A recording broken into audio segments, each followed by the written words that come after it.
All right, everybody, let's take a look at surveys, observational studies, and experiments and the difference. So what I'm going to end up doing is giving you a suggestion or an example. You have to tell me kind of what's going on. So some definitions kind of looking at these. Your survey, it puts everyone into one group to collect data. So you're counting the responses. Oops, get my pen. So you're counting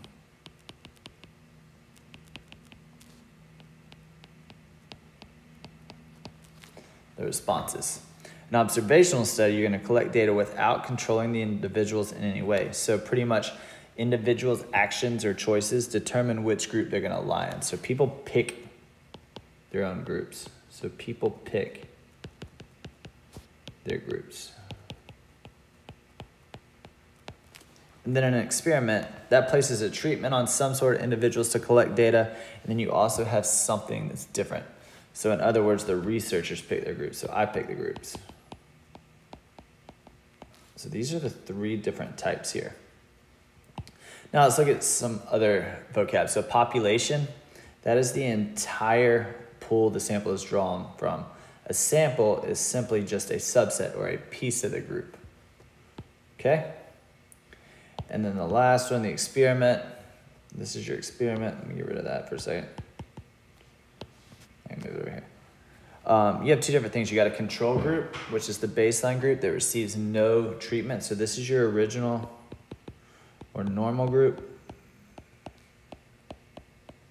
So nothing changes, no changes. And then you got a treatment group, which is the changed one, which is the one you're measuring. So that's kind of the different kind of vocab we're going to get used to. So you got a survey, observation, study, experiment. You know the difference in those.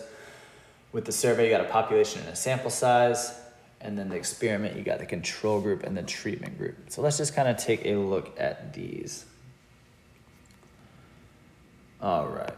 So first one, identify the population and sample size. So I want to know what's the population and then your sample size. So a recent survey of the alumni for a major university indicated the average salary of $8,500 of its 250,000 graduates was $123,000. So the overall, the biggest one, the whole population, is the 250,000 graduates.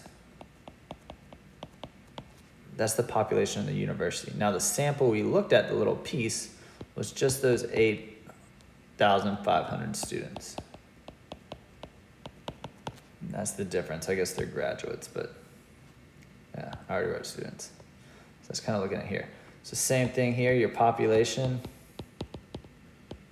and your sample size.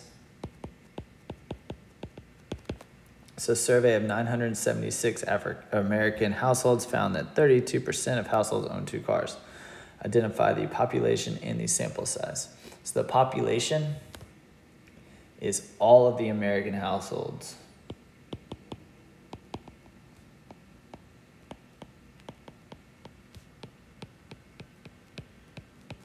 We don't know how many households there are in America, but that's the whole population. And we just looked at a survey or a sample size of 976 of them.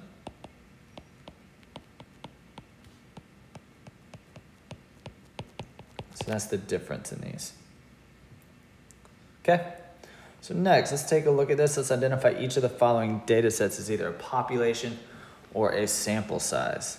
So the first one, the age of a few randomly selected participants in a study about a race of runners. So just a few is a dead giveaway. That's a sample size. So next, the annual salary of each full-time teacher in a study about Mountain View High School. So Mountain View would be, let's see. So let's take a look at the annual salary of each full-time teacher. So this would be a population. This is all of it. So you're looking at a whole big crew. So that's a population. So a survey of 750 in a study about all Georgias. So you see the different piece there. That's a survey. So a sample size. So that's the difference in those. All right. Let's classify these. This gets a little bit more challenging. throw that one out. I don't like it. So we got a difference in a survey, an observational study, or an experiment. So go back, take a look at your definitions before we start looking at this. And if not, we're good to go. So a drug is given to 15 patients in a placebo. So I got one group that is not being affected and one group that is being affected. And they're given it. So this is your experiment. You're doing a study at a mall in which you're counting the number of men that wash their hands at a restaurant. So a study, you're watching your survey. It's dead giveaways there. So the people who bite their nails get sick more often than the people who don't. So here you got two groups, but I'm not picking those groups. They get to choose. So this is your observational study. Because they choose if they bite their nails or not. I don't tell them, yes, you bite your nails, and no, you don't. So that's the difference in observational study. So you want to know how many pets the teachers at Mountain View High School own. So that's a survey. A researcher asks students the average number of sleep they get. So you're asking things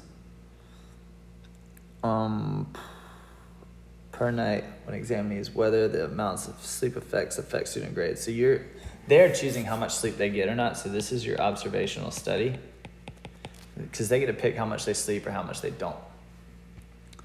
So a park employee wants to know if latex paint is more durable than non-latex paint. So she paints 50, so she paints 50 benches with one, 50 with another. So that's an experiment.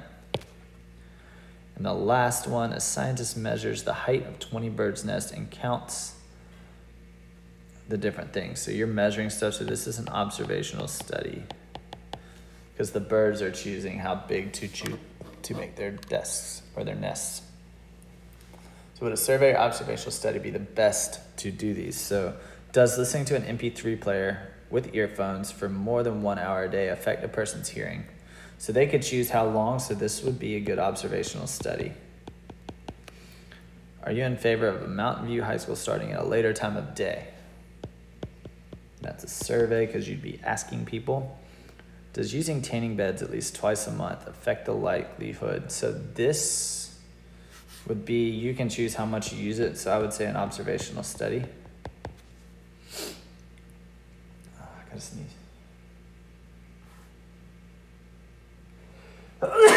Sorry.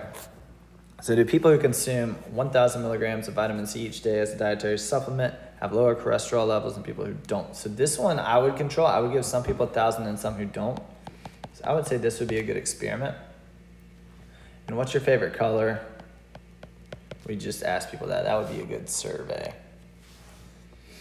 All right, so I hope you can see the difference in those three. Next, let's identify the treatment and control group. So control and treatment for these.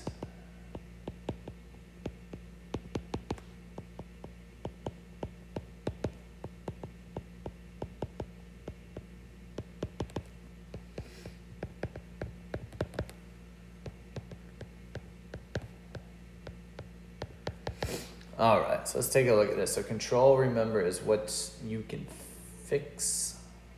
Treatment would be your new stuff. So you are testing to see if a new plant, we can look at this really quick. So control, remember, it's the original group, there's no changes. Treatment is what has changed. So that's the definition in these two.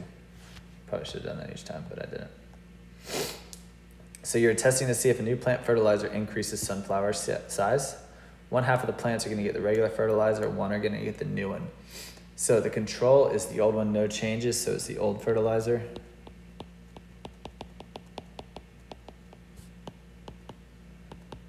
And the treatment is going to be your plants with the new. Wow, plants. Spelling's hard. Plants with the new fertilizer would be your treatment group.